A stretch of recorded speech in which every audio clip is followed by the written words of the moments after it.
बिस्मिल्लाहिर्रहमानिर्रहीम। अर्रहमान वसल्लिम दाइमन अबदन अला हबीबिका खैरिल खल्क़ि कुल्लिहिम। बिस्मिल्लाहिर्रहमानिर्रहीम। अस्सलाम वालेकुम नाज़रीन, प्रोग्राम नूर सहर के साथ आपका मेज़बान नज़ीर अहमद गाज़ी हाज़िर है। नाज़रीन इकराम, हज़रत सूफ़ी बरकत अली लुधियानवी रहमहुल्लाह और हज़रत मखदूम हाशिम ठठवी रहमहुल्लाह की कुतुब अस्माउन नबील करीम सल्लल्लाहु अलैहि वसल्लम में से एक इसमें मुबारक पढ़ने की शहादत हासिल कर रहा हूँ। सैयदना बालिगुन सल्लल्लाहु अलैहि वसल्लम, हमारे सरदार दर्जा कमाल पर पहुँचने वाले, दुरूद व सलाम भेजे अल्लाह आप सल्लल्लाहु अलैहि वसल्लम, आपकी आले पाक और आपके सहाबा किराम पर। इसमें पाक की तफसीर में है कि अल्लाह ताला की बारगाह तक रिसाई और उसकी ज़ात की मारिफत में नबी अकरम सल्लल्लाहु अलैहि वसल्लम को तमाम मखलूक की निस्बत ज़ायद कुव्वत हासिल है। आप सल्लल्लाहु अलैहि वसल्लम अलल इत्तलाक़ अल्लाह ताला की ज़ात व सिफ़ात का सबसे ज़्यादा इल्म रखते हैं। आपका इल्म और दायरा अक़ल की वुसअत इस आखिरी हद पर है जो मखलूक के लिए मुमकिन नहीं है। आपकी अक़ल तमाम मखलूक़ात से ज़्यादा, सीना सबसे ज़्यादा वसी और राय की उम्दगी सबसे है। नाज़रीन किराम, आज हमारा ये सेकंड पार्ट है। पिछली दफ़ा हमने डिस्कस किया था वबाई इमराज़ का, कुरान हकीम से इलाज। और कुरान हकीम जो है ये किताबुल शिफा है, और अल्लाह ताला के इस कलाम में जो ज़ाहरी बीमारियां हैं वो भी, और जो बातिनी बीमारियां हैं, जो जिस्म की बीमारियां हैं और जो रूह की बीमारियां हैं, उन सब के मुआलिजे आज़म अल्लाह के महबूब सल्लल्लाहु अलैहि वसल्लम है। और कुरान हकीम में कोई दुनिया की ऐसी बीमारी, वो रूहानी हो या जिस्मानी हो, ऐसी नहीं जिसका इलाज ना हो। तो इस शोबे पे हम मुसलमानों ने बहुत पिछली चंद सदियों में बहुत कम काम किया है। गैर मुस्लिमों ने, मैं समझता हूँ, ज़्यादा काम इस पे कर दिया है। और काजी महमूद साहब एक डॉक्टर साहब हैं अमेरिका में। मैंने कल कोशिश की, डॉक्टर साहब से मेरा रब्ता नहीं हो सका। वो पाकिस्तान आते हैं तो मुझे ज़रूर मिला करते हैं। वहाँ उन्होंने एक हॉस्पिटल में, वाशिंगटन में एक हॉस्पिटल का वार्ड लिया हुआ है जहाँ सिर्फ कुरान हकीम से इलाज करते हैं, और मुहय्यरुल उक़ूल वहाँ पे जो है नताइज। पाकिस्तान में इस काम में डॉक्टर मोहम्मद जावेद साहब, assistant professor medicine service hospital, इन्होंने, और डॉक्टर बख्शी जो इत्तफाक हॉस्पिटल के शोबा है, अमराज कल्ब के डॉक्टर हैं, इन्होंने, और साइकोलॉजी डिपार्टमेंट पंजाब यूनिवर्सिटी की जो हेड है डॉक्टर राफ़िया रफ़ीक साहिबा, और भी लोग होंगे जो इस पे काम, ये वो जेन्युइन लोग हैं जो मेरे इल्म के मुताबिक हैं। तो आज हमने डॉक्टर जावेद साहब को दोबारा, मैंने गुजारिश की थी, वो तशरीफ़ लाए हैं। प्रोफेसर डॉक्टर महमूद अली अंजुम जो हैं, ये पैरा साइकोलॉजी में इनका ख़ास शोबा है, सूफ़ी दानिश्वर हैं, बड़ी किताबें इन्होंने लिखी हैं। और प्रोफेसर डॉक्टर राफ़िया रफ़ीक साहिबा जो हैं, ये भी बैनुल-अक़वामी सतह पर अल्लाह के फजल व करम से जानी पहचानी इल्मी शख्सियत है। डॉक्टर साहबा ने भी सूरह रहमान हो, सूरह मुज़म्मिल हो, कसीदा बुर्दा शरीफ हो, दुरूद ताज हो, इस पे भी बड़ी मेहनत की है। और डॉक्टर जावेद ने तो बड़े मुहय्यरुल उक़ूल काम जो हैं वो किए हैं अल्लाह की तौफ़ीक से। और मुझे बहुत इनकी एक बात पसंद है, कोई भी क्रेडिट अपनी ज़ात के लिए नहीं लेते, हर बात पे कहते हैं ये अल्लाह ताला ने करम फरमाया था, उसका करम है। तो मैं समझता हूँ ये भी एक वजह है, अल्लाह ताला ने इनकी ज़ुबान में एक तासीर रखी है। और मैं नाम तो नहीं ले सकता, लेकिन कुछ फ़िल्मी दुनिया के लोगों की ज़िंदगी में जो इनकलाब है वो भी डॉक्टर जावेद की गुफ्तगू जो है पुरतासीर उसकी वजह से आया है। नात में आपको पाकिस्तान की सफ़े अव्वल की उस्ताज़ नात ख़ान है प्रोफेसर सलमा ख़ान साहिबा। सिरात नात उनका एक अदारा है इस्लामाबाद में, और वो ख़ास तौर पे हमारे आज के प्रोग्राम के लिए तशरीफ़ लाई हैं। मैं इब्तिदा कर रहा हूँ जनाब प्रोफेसर डॉक्टर जावेद साहब से। जी डॉक्टर साहब, कुरान हकीम का हर लफ्ज़ जो है उसमें एक तासीर है, उसको मुकम्मल समझने के लिए तो सैयदना अली मुर्तज़ा शेर खुदा की जो फ़हम, फरासत है, तदब्बुर है, वो हासिल होना चाहिए। लेकिन हम अपनी छोटी छोटी अक़लों के मुताबिक भी कुछ न कुछ हासिल कर लेते हैं। जी जनाब। अस्सलातु वस्सलामु अलैका या रसूलल्लाह वला आलिका वसहाबिका या हबीबल्लाह। बिल्कुल जी, मौला अली बाबुल इल्म है और वहाँ से गुज़रना ही पड़ेगा। तो वो यही हो सकता है। बाबा जी कहते होते थे, सफदर बुखारी साहब जिन्हें आप पीर काकी ताड़ के नाम से पुकार रहे हैं, लिल्ला शरीफ में उनका दरबार है कि इश्क मुस्तफ़ा वस्फ़ मुस्तफ़ा हो जाने का नाम है। ये सफदर बुखारी कहा करते वो कहते थे इश्क मुस्तफ़ा वस्फ़ मुस्तफ़ा हो जाने का नाम है। वाह वाह वाह। और अगर आज भी खैबर फतह करना है तो वस्फ़ अली पैदा कर। वाह वाह वाह। ठीक। तो वाह वाह वो कहते कि इश्क नारे मारने का नाम नहीं है, इश्क तकरीरें नहीं करता, वो करके दिखा देता है। सुभान अल्लाह। वो अगर आज भी खैबर फतह करना है, अब इस तमसील को आप समझ लें, ठीक। तो वस्फ़ अली पैदा कर। वस्फ़ अली सबसे बड़ा वस्फ़ उनका इश्क है, इश्क मुस्तफ़ा। ठीक। वो 18-19 साल का बच्चा लेट गया उस चारपाई पे, ये नहीं कहा उसने, वो 53 ईयर्स ओल्ड दोनों बुजुर्गों से कि जी आप दोनों बुजुर्ग जा रहे हैं, मुझे यहाँ लिटा के भाड़ में जाएं, ये मानते हैं कातिल लोग हैं, बल्कि मैं भी चलता हूँ साथ। ठीक है ना। वो कहते मैंने चादर ओढ़ी और सो गया, क्योंकि उस दिन मुझे पक्का यकीन था कि मैंने सुबह ज़रूर उठना है, क्योंकि सरकार ने फरमाया कि सुबह अमानतें दे के आ जाना। ठीक है। हालांकि मुझे ऐसी सूरत हाल में चादर तो मैं कभी भी मुंह पे ना करूं, और मैं बल्कि छत पे चढ़ जाऊं और जब वो आए तो पहले शोर डाल दूं कि यार एक मिनट मैं यूं, वो चले गए हैं, इधर को गए हैं, मेरी तो इतनी सी औकात है। ठीक है। वो वस्फ पैदा हो, फिर अली की कोई बात करी तो मैं तो उनकी क्या बात करूं, नाम लेते भी ज़ुबान लर्ज़ दी है, लेकिन प्यार है उन लोगों का कि उन्होंने हमारे लिए दुआएं की। मुझे कोई कहता है दुआ करें, मैं कहता हूँ यार तुम्हें सरकार की दुआ पे यकीन नहीं है। वो हमारे माँ बाप को जब हमारा नहीं पता था उससे पहले रो रो के दुआएं कर गए हैं। ठीक है। अब हम ही क्या मैं कहूँ, टू वे ट्रैफिक है ना, मान के तो नहीं है, वो तो मांगता है ना आगे से। अच्छा डॉक्टर साहब, कुरानी हकीम से या मुख्तलिफ कलिमात से आपने लोगों का, आप मेडिकल के डॉक्टर और साथ ये भी करते हैं, तासीर का फ़र्क बताएं मुझे। तासीर का फ़र्क किस चीज़ में? मतलब जो मरीज़ आम है जिसका यकीन नहीं है, या जिसको किसी और वार्ड में सिर्फ डॉक्टर दवाइयाँ देते हैं, आप साथ ये भी इजाफी काम करते हैं? देखें, हम आईसीयू में सर्विसेज में पहले इत्तेफाक हॉस्पिटल से मैं शुरू हुआ था 2002 में। उससे पहले बाबा जी मुख्तलिफ हॉस्पिटल्स में ये तजर्बात पेशेंट्स पे अपने तौर पे करते रहे, टेप रिकॉर्डर साथ ले जाके मुख्तलिफ पेशेंट जो राजी होता था सुनने के लिए, वो खुद मुख्तलिफ हॉस्पिटल्स में पहले करते रहे 95 से लेके चोरी छुपे। अपना नाम भी नहीं उन्होंने सामने आने दिया। जब पीटीवी पे प्रोग्राम लग भी गया, उनका नाम कहीं नहीं था। अल रहमान के नाम से लोग सूरह रहमान सुनते नजर आते थे 99 में, 2000 में ये सहरी के वक्त। तो फिर एक प्रॉपर प्रोग्राम भी 2003-04 में अल रहमान के नाम से एक ही प्रोग्राम हुआ, फिर रुक गया। उसमें पेशेंट्स थे, रिपोर्ट्स थी, डॉक्टर्स थे। लेकिन अब तो ये दुनिया में मैंने उस दिन शायद बात की थी कि न्यूयॉर्क में उन्होंने, अगर आप गूगल पे साउंड हेल्थ डालेंगे तो बहुत बड़ा अदारा उन्होंने कायम किया मिलियंस ऑफ डॉलर्स के साथ, साउंड हेल्थ के साथ, कि ये म्यूज़िक से या आवाज़ से इलाज कैसे हो रहा है। रिजल्ट्स उनके पास हैं, उन्हें सब पता है। जैसे डॉक्टर साहब काजी साहब की बात कर रहे हैं ना, अमेरिका में उन्हें अब सब पता है, उनके ऐसे ऐसे पेशेंट्स हैं आपके अपने पास। आप मुझे कह रहे थे कि पेशेंट्स का, पिछली बार कह रहे थे कि या पेशेंट्स के वाक़यात या वो जादूगर वाला किस्सा, तो मेरे तो एक एड्स के पेशेंट का किस्सा आ गया, क्योंकि एड्स हमारे नज़दीक तो इम्पॉसिबल है कि उसका ठीक लाइलाज मर्ज़ है। लेकिन उससे बड़ा किस्सा आपके अपने चैनल के ऊपर, जो मेरा ख्याल था कि मैं शुक्रिया तो लेता ही नहीं हूँ, लेकिन उस दिन जब मैं जा रहा था तो आपके एसोसिएट प्रोफेसर, वो एसोसिएट डायरेक्टर हैं प्रोग्राम के, वकार हुसैन, तो उन्होंने बड़ी परेशानी से कहा कि मेरे वालिद साहब वेंटिलेटर पे हैं, पंजाब कार्डियोलॉजी में हार्ट सर्जरी हुई है कुछ दिन पहले, तो वो वेंटिलेटर से नहीं उठते और डॉक्टरों ने कह दिया कि 50-50 चांस है, शायद ब्रेन डैमेज हो गया और हार्ट भी डैमेज हो गया है, तो अब चांसेस नहीं है। तो वहाँ किसी को कह दें। तो मैंने उन्हें थपकी दे के कहा कि आप सूरह रहमान सुने, उन्हें सुनवानी शुरू करें। उन्होंने कहा वहाँ वो सुनवाएंगे नहीं। मैंने कहा नहीं, आप अपना मोबाइल रख लीजिए, कोई मना नहीं करिएगा, हेडफोन लगा दीजिएगा, तो आप जो भी जाए उनको लगा दें। अब जो मानना और ना मानना, उनके वाले साहब तो बेहोश पड़े हैं, ठीक है, उनके मानना ना मानना तो माइनस हो गया ना, इन्होंने मानना था, ठीक है। फिर भी उन्होंने कहा जी वहाँ किसी को कह दें। मैंने कहा जी वो मेरी तरीका है। मैंने कहा हाँ, जो सबकी सुनता है मैं उसे कहता हूँ, तो वैसे मैं उधर भी कह देता हूँ। दूसरे दिन इनका मुझे फ़ोन आता है या तीसरे दिन कि डॉक्टर साहब अब्बा जी तो वेंटिलेटर तो उतर गए ने, बहुत शुक्रिया, उन्होंने उतार दिया वेंटिलेटर से, उतर गए हैं माशाल्लाह, और वो ठीक हैं। लेकिन वो आपसे कहना था कि उन्हें कहें कि अभी आईसीयू से शिफ्ट ना करें, वो कह रहे हैं आप वार्ड में शिफ्ट कर देना है। मैंने कहा देखो, जिसको वो 2 दिन पहले कह रहे थे 50-50 चांस है, अब अगर वो डॉक्टर्स खुद वार्ड में शिफ्ट कर रहे हैं ना, तो वो रिस्क नहीं लेते होते जब तक पेशेंट स्टेबल ना हो।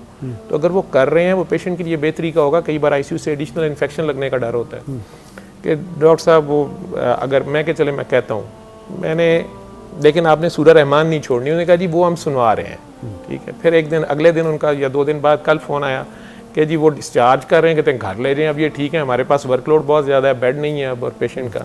मैंने वहाँ किसी को कहा, उन्होंने कहा जी अच्छा कल के दिन तक हम मज़ीद देख लेते हैं या कुछ। कल फिर उनका फ़ोन आया जी वो छुट्टी दे रहे हैं। तो कल मंडे था, हाँ जी, और पिछले मंगल की बात है ये, आज 8वां दिन है। ठीक। तो कल मेरा ख्याल शाम को उन्हें छुट्टी हो गई है, वकार साहब को पता होगा, मुझे नहीं पता, क्योंकि वो उनके पास वर्कलोड बहुत ज़्यादा होता है वहाँ पंजाब कार्डियोलॉजी में।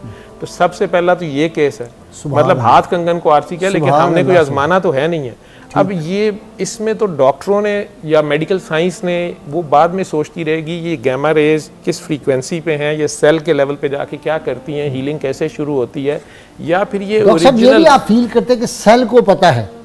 देखिए ना, रूह जो है वो बिल्कुल कुल्लो रूहिन मिन अमरे रब्बी। जी। अब ये अमरे रब्बी है, हमारे अंदर जो रूह है और हमारे अंदर जो सेल्स हैं, बेशक बंदे को नहीं पता, इसकी अकल वहाँ तक नहीं पहुँचती, उन सेल्स को तो वो सेल्स को पता है ना जी। इस फ़ोन को आप मेरा ये ख़राब हो जाए, जितना मर्जी महंगा हो, मुझे नहीं ठीक करना आता। हाँ। मैं फीस सेंटर जाऊँ, वो मुझे कभी वो उनके हाथ लगाने से पता चल जाता है, इसको ये भी नहीं पता कि खोलना कहाँ से है। सही। तो अगर यहीं बैठा बैठा मैं इसे कंपनी से रब्ता करूँ, तो वो कहते हैं इसे कंपनी डिफ़ॉल्ट सेटिंग्स पे करो, तो डाटा हमारे सामने ओपन कर दो, हमें अलाउ कर दो, ठीक है, या अल्लाह के आगे गुनाहगार पेश हो जाए कि मेरे से हो गया है। जैसे बच्चा पूरा पैम्पर गंदा करके माँ के पास आ जाता है कि हो गया है, सही, तो वो वहाँ से बैठे इसको ठीक कर देते हैं, तो वो वहाँ से बैठ के नहीं ठीक कर सकता।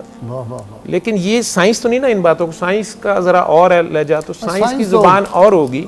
तो वो सेल्स वाकई इसमें फिजिक्स जो वायरसेस आ सकते हैं, कंपनी ने बनाई है ना एंटीवायरसेस, या उन्हें पता है ना, तो वो वहाँ से बैठे कुछ ना कुछ करते हैं ना, कंप्यूटर का सारा उन्हें तो सेटअप पता होता है हमने क्या किया हुआ है। इसी तरह जिस उस ज़ात के आगे पेश हो, बाकी उसने तो आपके अंदर ही रखा है सारा कुछ, हमारे अंदर ही सब कुछ है। जिस तरह इसके अंदर अब 427 ऐप्स हैं, मुझे 27 भी नहीं आती इसमें से, मेरे इस्तेमाल की शायद 6 हैं सारी।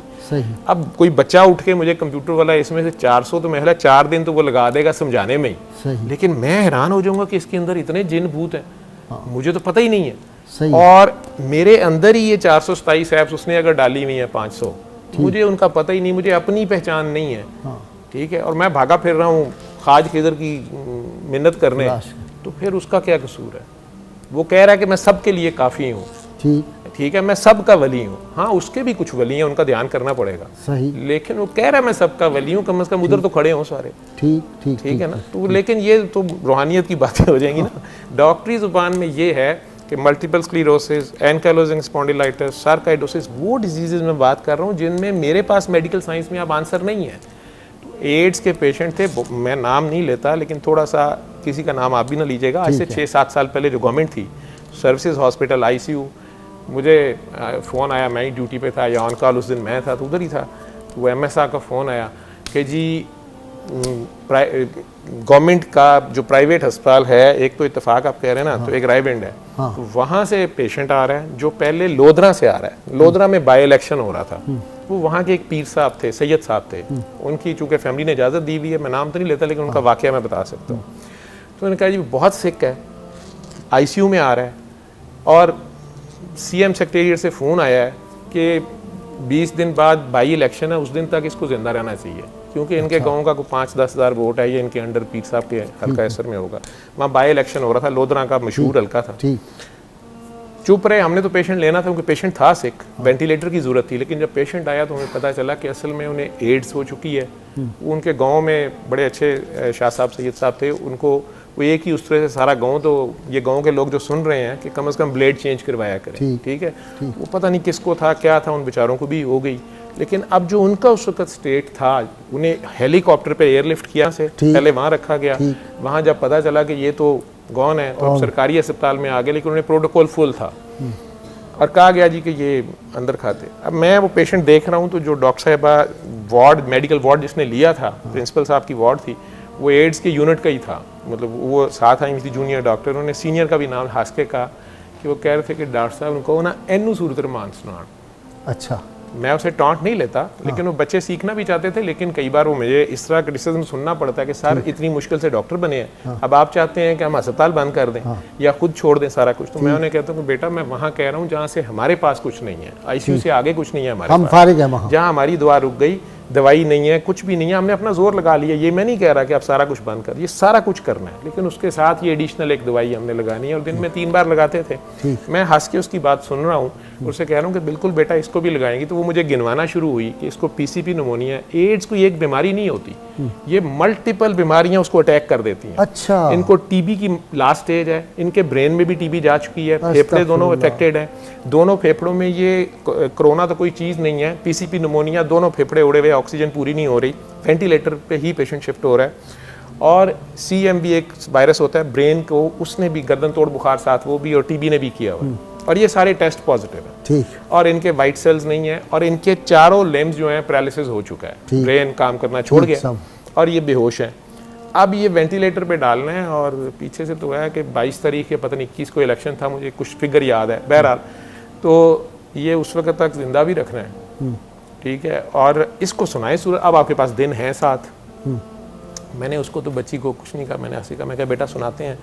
मैं वो ट्रीटमेंट जो भी थी एडजस्ट करवा के मैं वहाँ से निकला, तो मुझे नहीं पता मेरे पीछे पीछे कुछ लोग आ रहे हैं, और वहाँ हम ये दुआ की आपस में बैठ के सिटिंग भी शाम को करते हैं, मैं उसी में जा रहा था, आपस में हम कुछ लोग थे, डॉक्टर्स भी और नॉन डॉक्टर्स भी। वहाँ क्या करते हैं शाम को बैठ के? यही कुछ इसी तरह के पेशेंट्स हर उस वक्त तो मैं हर शाम बैठता था, अब तो सिर्फ सैटरडे को वो सूरा रहमान के जो मरीज ठीक होते हैं या जो डॉक्टर्स इसमें एग्री करते हैं उन्हें आगे ट्रेन कर देता हूँ कि इसे क्या करना है, कई डेलिकेसीज होती हैं।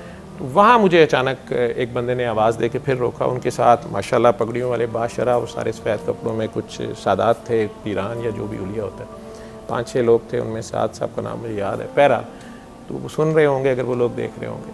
तो मुझे कहने लगे कि डॉक्टर साहब ये CM साहब ने, अब वो जो प्रोटोकॉल ऑफिसर होता है वो साथ ऐसे भी कर रहा है, मुझे वो बेचारों को तो नहीं पता, मुझे कह रहा है कि सर ख़ास हुक्म है पीछे से कि बहुत ख्याल करना है, ठीक है। और मैं इसीलिए कहता होता हूँ कि प्रोटोकॉल मरीज़ जो है ना वो कभी दुनिया में ट्रीट नहीं होता, या अंडर ट्रीट होता है या ओवर ट्रीट होता है, ठीक है। बहरहाल तो मैं अखड़ भी हूँ, मेरा सारों को पता है बदतमीज़ आदमी है, तो वो ज़रा केयरफुल होकर मेरे से बात कर रहा था, लेकिन वो फालतू बात कर गया। तो मैंने कहा कि जिस डॉक्टर को सिफारिश करवानी पड़े ना उस पर लानत भेजे, किसी और डॉक्टर के पास जाना चाहिए, ठीक है। तो सारों का एक जैसा इलाज हो रहा है इलाज होगा इंशाल्लाह, ख्याल करें। वो दोबारा कहता है कि वो कह गया, कहता है कि जी वो CM हाउस तो नाम उसने लिया, मैं नहीं लेता, मैं को ना क्या जोड़ा दम शम कर देने वो भी कर दें।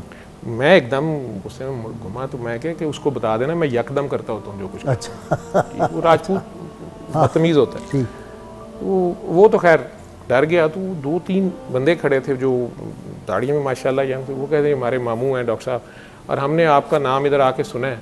मामू हमारे जो है ना ये महीना, ये एक बार आंखें खोल दें, 2-4 साइन रह गए, मतलब ऐसे होने चाहिए, हमारी ख़ानदान का सारा शरादा बिखर जाएगा। बड़ा मुझे नहीं पता था उनका क्या, दाढ़ी वाले थे, बुजुर्ग थे, यंग लड़के भी थे। मैंने देखा तो मैं उन्हें कहा कि आप अंदर रोए ना और आके बैठ जाएं, मैं आपको सिचुएशन बता देता हूँ। एज ए डॉक्टर मुझे बताना ज़रूरी है, मैं काउंसलिंग कर दूँ कि यार ये है, तो मैं फालसो अपना दूँ। वो बात ही नहीं छोड़े कि मैंने आपकी। अब आपने क्या किया, यहाँ आ जाए। मैंने अब मैं यहाँ पे मुझे कहना नहीं चाहिए, पहले मेरे मुंह से निकल गया। वो बार बार कहे कि 5-6 दिन 7 दिन ले लें, बस एक बार 6 घंटे के लिए, पता नहीं कि 6 मिनट के लिए उसने कहा जी साइन अगर ये कर देंगे ना, पता नहीं क्या उनका कोई खानदानी मसला, कोई इस तरह करके वो बोला है।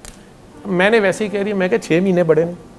अच्छा। अब मैं तो उसको तसल्ली देना चाह रहा था कि ये इस वक्त खड़ा, तो वो रो रहे थे बेचारे। मुझे कहते जी ये होश में आ जाएंगे। मैं कहा उसके लिए क्या नामुमकिन है, इन्हें 7 दिन सूरा रहमान सुनाओ, लेकिन मेरी एक शर्त है। अब मुझे नहीं पता मैं ये क्यों कह रहा था। तो उसने कहा कि जी क्या।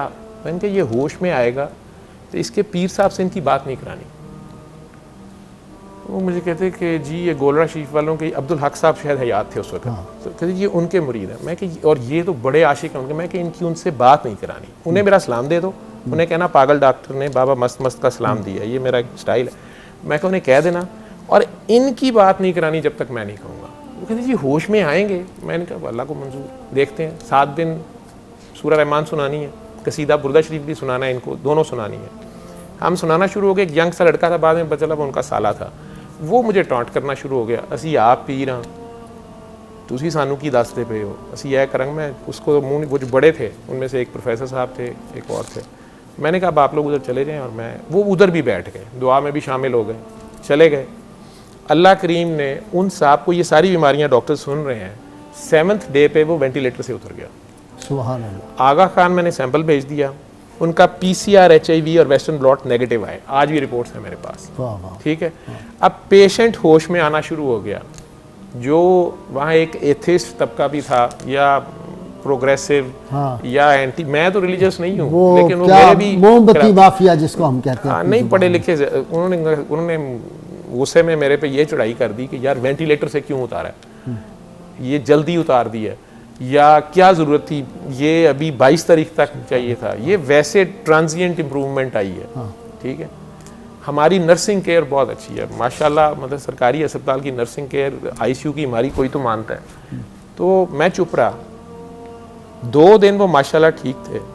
तीसरे दिन सुबह मैं ड्यूटी पे जाता हूँ तो मेरा डॉक्टर कहता है वो वेंटिलेटर पे उन्हें डाल रहा था दोबारा। तो मैंने कहा क्या हुआ है, कहता है सर ये अभी कोलैप्स कर गए, मैं वापस वेंट पे डाल रहा हूँ। वही एड्स की जूनियर डॉक्टर जो थी वो उस वक्त उन्हें अपनी डेली रूटीन चेकअप में देखने आई हुई थी। बड़ा तंजिया से अंदाज में मुझे कहा कि सर वो सारे यही कह रहे थे कि एमए हीरोइक मेजर की है, अभी रिपोर्ट्स नहीं आई थी, मैंने भेजी हुई थी, ये कहाँ ठीक होना है एड्स और ये सारा TB है, CMV है, PCP है, ये है वो है। मैंने एक ही बात की, वो भांजा उनका खड़ा था, मैं क्या आपने इनकी पीर साहब से बात कराई है? उन्होंने कहा जी इन्होंने बहुत ज़िद की थी, तो जो ही पूरी होश में आए ये कहते मैंने बात करनी है, हमने बात कराई है, वो बस गल कर दे गए ने तो डिग पे ने। मैंने कहा मैंने आपको मना किया था, इसे रोक लगाना भी कहते हैं, ये जो भी है। अल्लाह ने सारी जन्नत वाले करके कहा कि बस दरख्त के पास ना जाना, लेकिन आदम चला जाता है, चेकिंग कह लें, मुझे नहीं पता इसका क्या मकसद था। बहरहाल वो साहब शहाब शायद उनका नाम, रोना शुरू हो गया, डॉक्टर साहब मैं कह जी मैंने कुछ नहीं करना, उसने करना है, आप दोबारा करते, मैंने पहले कहा था कि ये ना करना, टू कट इट शॉर्ट ना हो। वो बंदा चंद दिन बाद वेंटिलेटर से उतरा, रिपोर्टें उस वक्त तक HIV और वेस्टर्न ब्लॉट की भी आ गई, वाइट सेल्स ठीक हुए। वो बंदा पूरी होश में आया जिसको मेनिंजाइटिस डबल था, TB का मेनिंजाइटिस जो होता है गर्दन तोड़, वो इतनी जल्दी ठीक नहीं होता, और CMV साथ था, और इधर PCP निमोनिया जिसे ऑक्सीजन चाहिए।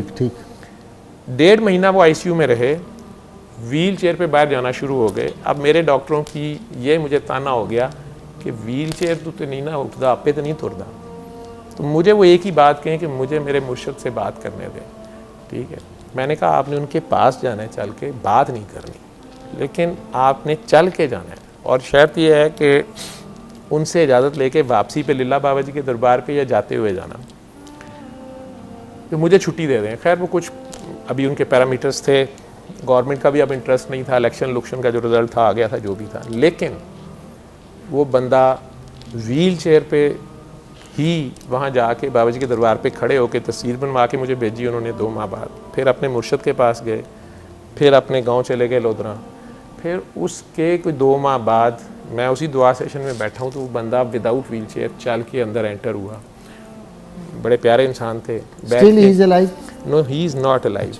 After 6 months he died. उनके उसी साले ने वही दवाइयाँ एड्स की शुरू कर दी उन्हें कि नहीं डॉक्टरों ने कहा कि जहालत है, ये देनी है दवाइयाँ। ठीक है, उसके साथ उन्हें पता नहीं कोई एक्सीडेंट हुआ, क्या हुआ, कोई यूरिन इन्फेक्शन हुई, इंतहाई बुरी हालत में वो सर्विसेज आए। उसने मेरे सामने एडमिट किया कि मैंने ज़िद में ये दवाई शुरू की थी। मैंने उनकी हालत देखी तो उनकी हालत उस वक्त सिर्फ सिंपल यूरिन इन्फेक्शन, बाकी सारी रिपोर्ट्स नेगेटिव नॉर्मल। तो मैंने कहा यार अल्लाह मालिक सुनाओ सूरह रहमान, लेकिन मैं ख्याल वो 24 आवर्स भी इन्होंने सर्वाइव किया, वो फौत हो गए आफ्टर 6 मंथ्स।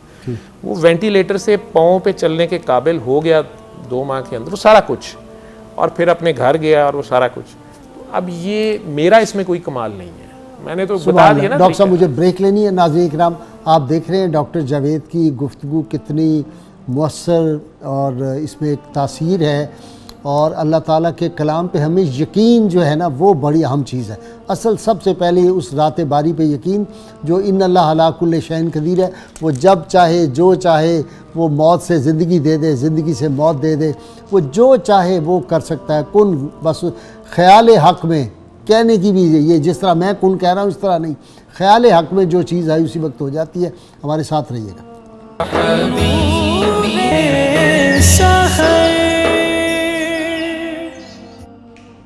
वेलकम बैक नाज़रीन इकराम। जी डॉक्टर महमूद अली अंजुम साहब, ये आपका भी शोबा है और डॉक्टर जावेद ने आज बड़ा डिटेल से ये सारा बताया प्रैक्टिकल। जी इरशाद। बिस्मिल्लाहिर्रहमानिर्रहीम सल्लल्लाहु अलैहि वसल्लम। ये रूहानी इलाज तिब्ब नबवी का एक अहम हिस्सा है। जी रूहानी इलाज की नबी करीम रऊफ़ रहीम सल्लल्लाहु अलैहि वसल्लम ने तालीम दी है। ठीक। और आज मटीरियल साइंसेज में तरक्की के बाद भी इंसानियत इस नुक्ते पे पहुंची है कि रूहानी इलाज के बगैर जिस्मानी इलाज अधूरा है। ठीक। नबी करीम सल्लल्लाहु अलैहि वसल्लम की एक हदीस पाक है कि बीमारी और शिफा के दरमियान एक पर्दा हायल होता है। जब वो पर्दा हायल हो जाए तो बीमारी ख़त्म हो जाती है, इंसान को शिफा हासिल हो जाती है। तो शिफा हासिल करने के लिए बेहतरीन ज़रिया अल्लाह ताला का कलाम है। इंसान या नफ्स इंसानी से मुराद तो सिर्फ जिस्म नहीं है, जिस्म प्लस रूह है। और सिर्फ जिस्म का इलाज किया जाए तो वो अधूरा होगा।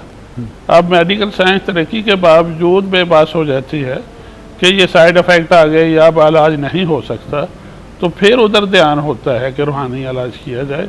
अगर हम हर हाल में इसे अवलीन तरजीह दें रूहानी इलाज को, नबी करीम सल्लल्लाहु अलैहि वसल्लम के तरीक़ों के मुताबिक उठें, बैठें, खाएं, पिएं और जैसे आप दाम फरमाते थे वैसे करें, दुआएं मांगें जो आपने तालीम फरमाई हैं, तो मेरा ख्याल है कि हमें कोई मसाइल ही पैदा नहीं होंगे और मुकम्मल इंसान का इलाज होगा। ज़हनी नफ्सियाती अमराज का, जिस्मानी अमराज का, हर तरह की क्रॉनिक डिजीज़, फैटल डिजीज़ का, जैसा कि डॉक्टर साहब ने मिसालें दी हैं, इस तरह की बहुत सी मिसालें दी जा सकती हैं।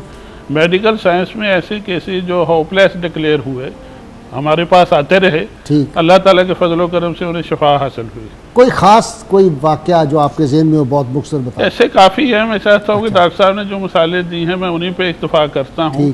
तो हम ऐसे केसेस मेरे पास आएगा, उन्होंने कहा जी कि डॉक्टर हजरात ने जवाब दे दिया है, तो पहले तो मैं उनका मुराल बुलंद करता हूँ, उन्हें कहता हूँ कि डॉक्टर ने जवाब दिया है, अल्लाह ताला ने जवाब तो नहीं दिया।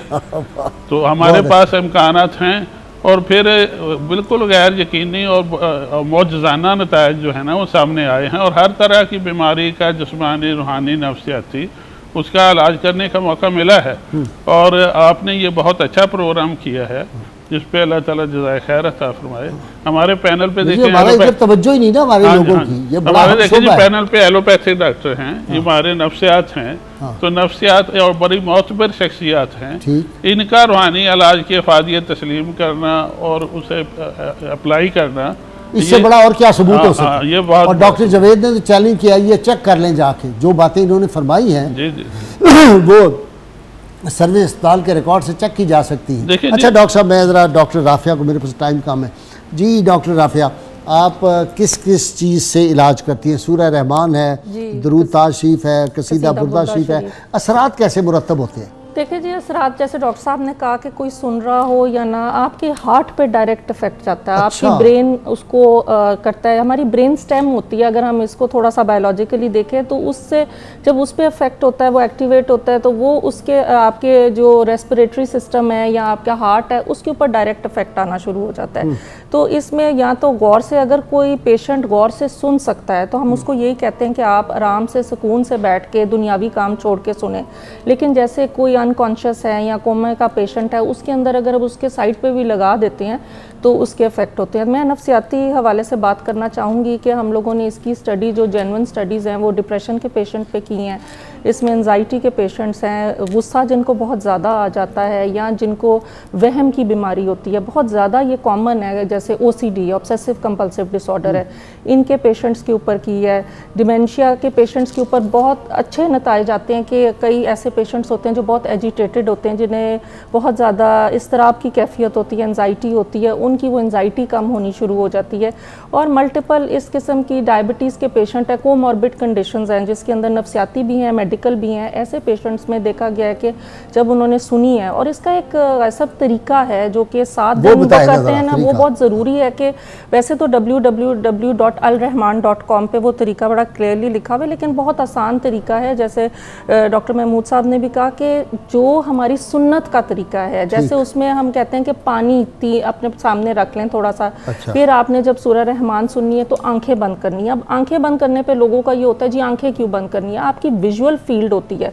अगर आप आंखें बंद करते हैं तो आपका फोकस ज़्यादा जो है वो रिदम पे जाता है, ज़्यादा सूरत के अल्फाज के ऊपर जाता है या उसके मतलब पे, या जो उसमें ग्रैटिट्यूड की बात की गई है। देखें आप सूरत पे भी देखें ना कि नफ्सियाती बीमारियां कब जन्म लेती हैं, जब ग्रैटिट्यूड कम होता है। जैसे उसके अंदर बार बार जिक्र है फबेलाई रब्बिकुम तकज़्ज़बान, तुम अपने रब की कौन कौन सी नेमतों को झुटलाओगे। और उसे नेमतें बंदा सोचे, एग्जैक्टली वो सोचता है उस टाइम, जब वो गौर करता है, आंखें बंद करता है, जब वो ख़त्म हो जाती है, it hardly takes 21 to 22 minutes Qari Basit की आवाज़ में, क्योंकि कारी बासित की आवाज़ में देखा गया, बाकी में भी माशाल्लाह बहुत अच्छी है लेकिन बहुत रिदमिक है इनकी आवाज़। और फिर उसके बाद अल्लाह 3 दफ़ा कहना है आंखें बंद करके, और सिर्फ लफ्ज़ अल्लाह कहना है और उसको इतनी मोहब्बत से कहना है और पुकारना है जैसे आप अपनी माँ को भी पुकारते हैं या किसी ऐसे, तो आप अपने अल्लाह को भी उतना ही प्यारा पुकारें।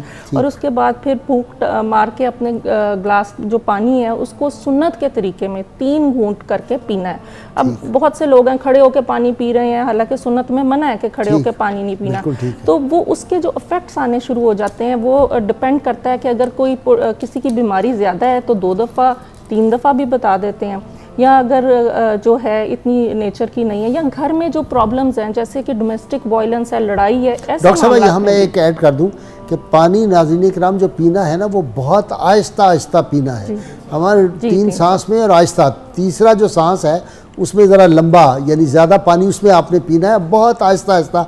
जब आप पानी ख़त्म करें तो बाकायदा सांस हो ऐसे जैसे हम करते हैं, तो लोग घट घट घट करके पी जाते हैं, तो वो कोई ठीक तरीका नहीं है। और खड़े होके, और अब एक फैशन नया आ गया कि लेफ़्ट हैंड से पीते हैं पानी, दाएं हाथ से पीना है। देखिए हर चीज़ की एक होती है जो पॉजिटिविटी, हर जैसे जो सीढ़ियाँ चढ़ना उतरना, लोगों की टांगों में जो दर्द होती है या नीज़ का प्रॉब्लम आ जाता है या कोई आर्थराइटिस स्टार्ट होता है, अगर हम सुन्नत की जो छोटी छोटी दुआएं हैं वो हम जब भूलते हैं, जब हम बिस्मिल्लाह पढ़नी भूल जाते हैं, जब हम पानी पे बिस्मिल्लाह पढ़ें, इवन के जर्मनी में बहुत एक्सपेरिमेंट्स हुए हैं जिसमें उन्होंने क्लियरली बताया कि अगर एक सादा पानी है, एक पे अल्लाह का नाम लिया हुआ है, तो वो उसकी क्या कंसिस्टेंसी, सारा कुछ चेंज हो जाता है उसका, तो वो किस तरह आपको अंदर जाके आपको अफेक्ट करता है।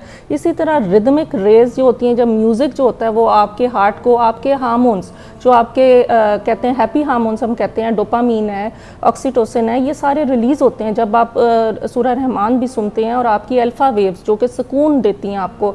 तो कोरोना के जो, क्योंकि आजकल कोरोना वायरस इतना फैला हुआ है, तो मैं तो लोगों को यही सजेस्ट करती हूँ, कोरोना के बड़े पेशेंट्स इससे बेहतर हुए हैं। CMH में खुद मेरी वालदा बीमार रही हैं, हमने उधर लगाई रखी है सूरह रहमान, तो बहुत से पेशेंट्स ने आके कहा कि जी हमें बहुत इससे सुकून हुआ है और हमें इससे नींद आनी शुरू हो गई है, क्योंकि आपको पता है कि वो सांस की दुश्वारी जो होती है वो डायरेक्ट इफेक्ट करता है रिदम।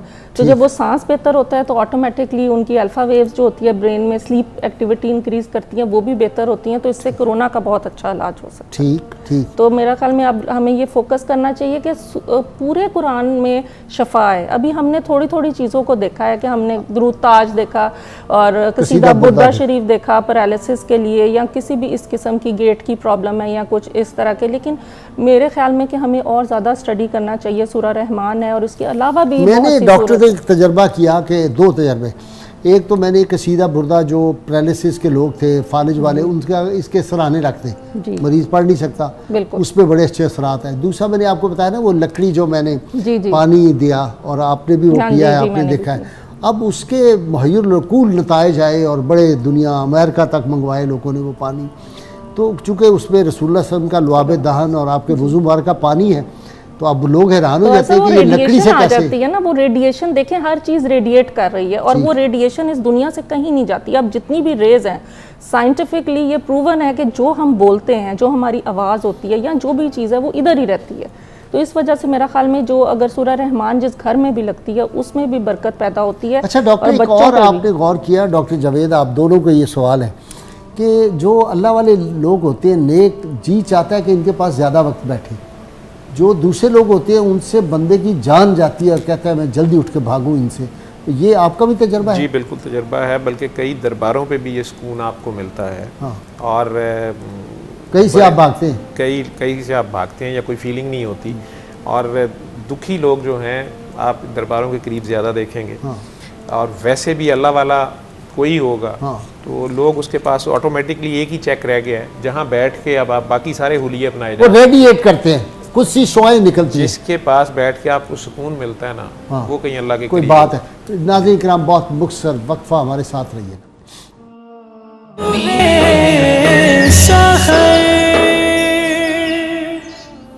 वेलकम बैक नाज़रीन किराम। एक इत्तला करनी है बड़ी अफसोसनाक।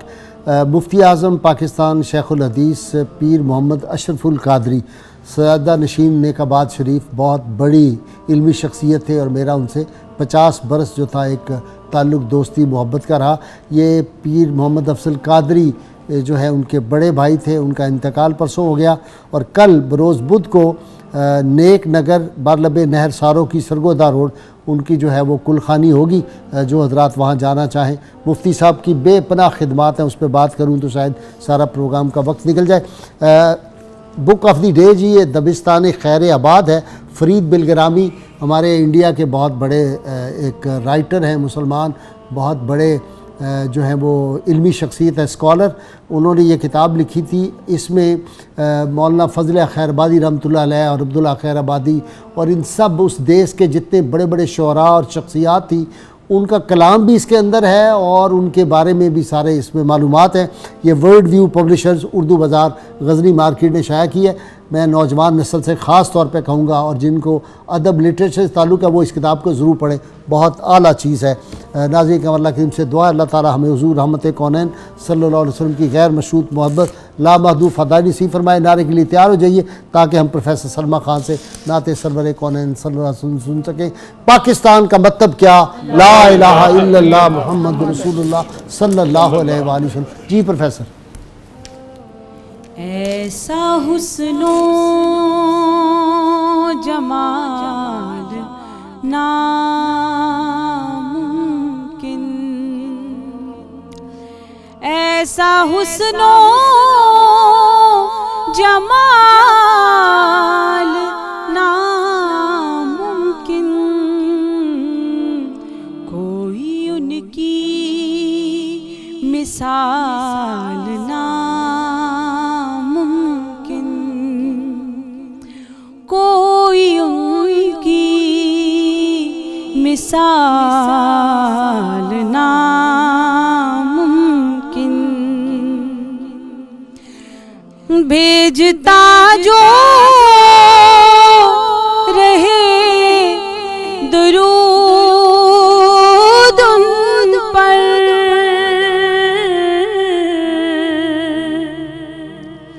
भेजता जो रहे दुरूद उन पर,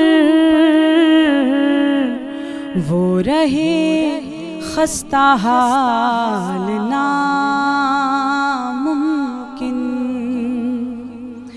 वो रहे खस्ता हाल नामुमकिन। बाद उनके कोई नबी आए,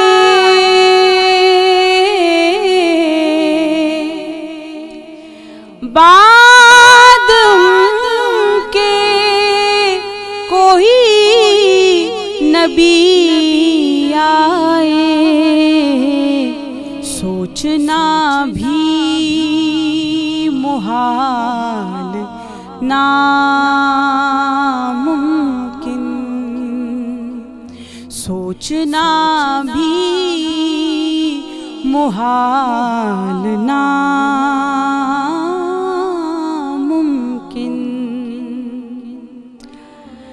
नात उनकी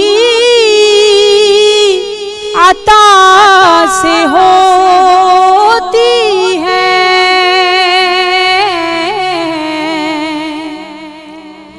नात उनकी अता से होती है, मेरी ऐसी मजाल नामुमकिन, मेरी ऐसी मजाल नामुमकिन।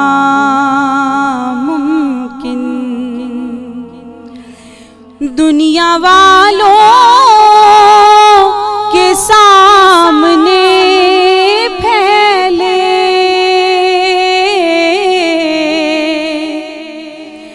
दुनिया वालों के सामने फैले,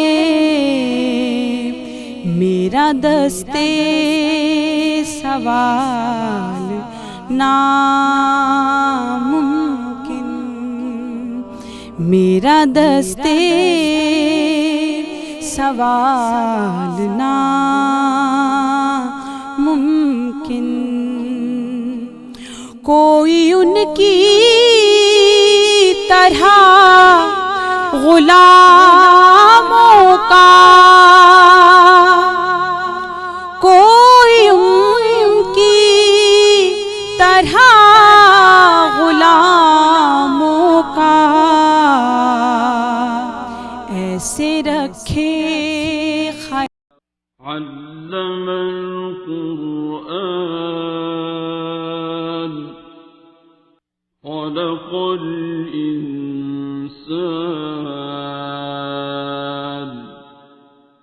अल्लमहुल